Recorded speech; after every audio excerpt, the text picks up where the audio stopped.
गणानां त्वा गणपतिगुं हवामहे कविं कवीनामुपमश्रवस्तमम्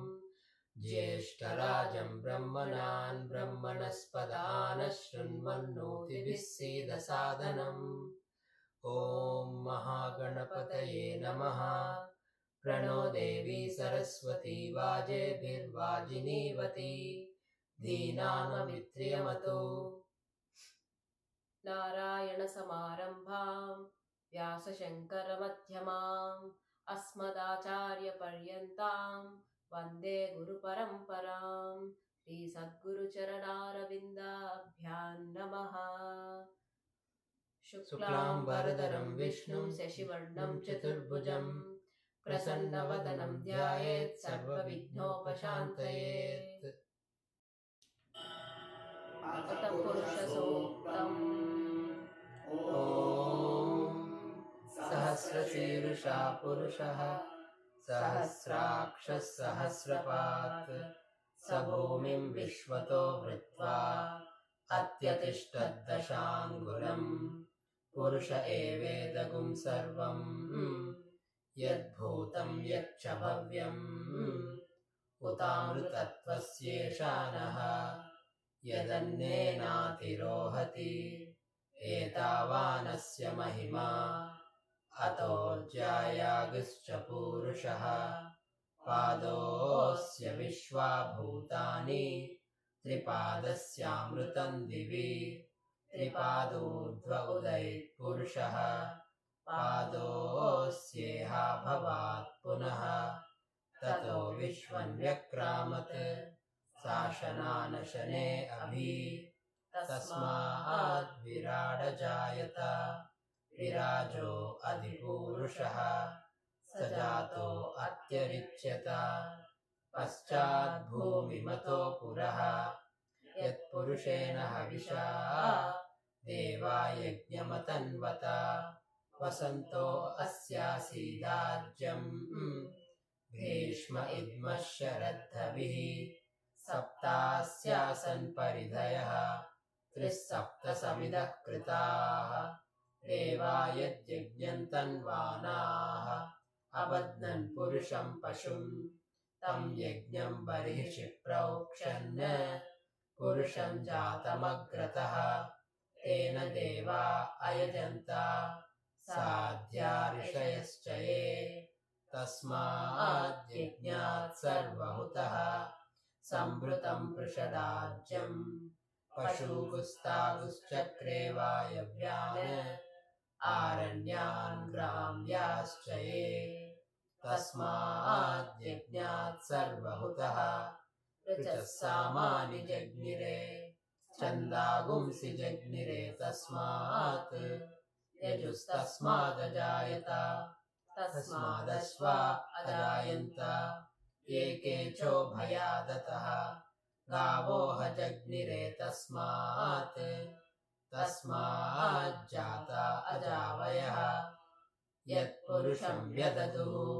कथिता व्यकल्पयन् मुखं किमस्य कौ बाहु कावूरूपादावुच्येते ब्राह्मणोऽस्य मुखमासीत् बाहुराजन्यः कृतः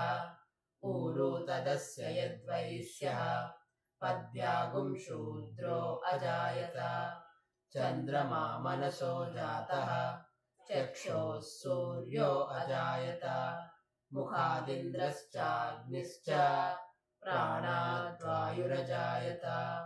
नाभ्या आसीदन्तरिक्षम्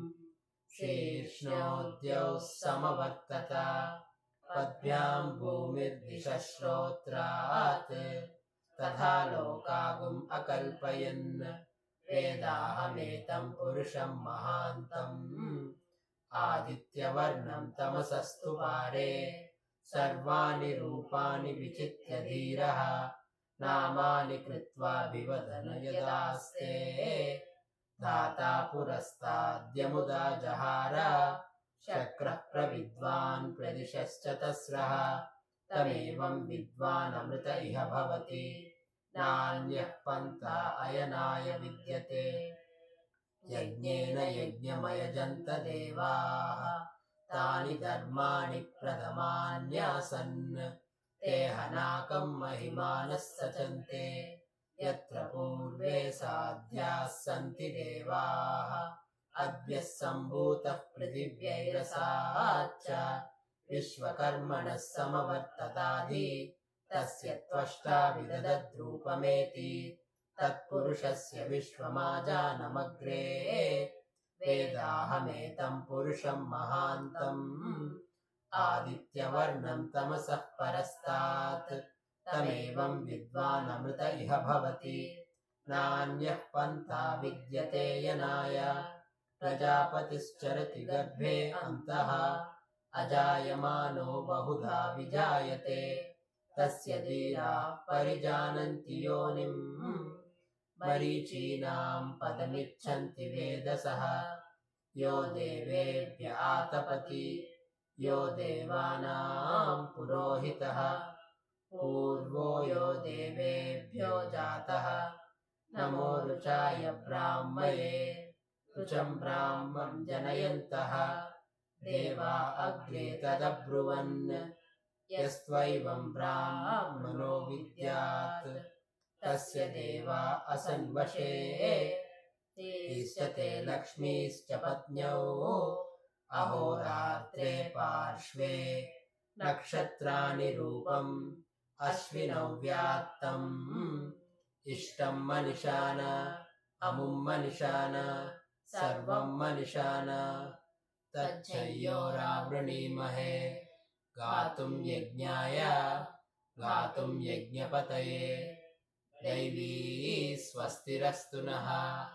स्वस्तिर्मानुषेभ्यः ऊर्ध्वं जिगातु भेषजम् शन्नो अस्तु द्विपदे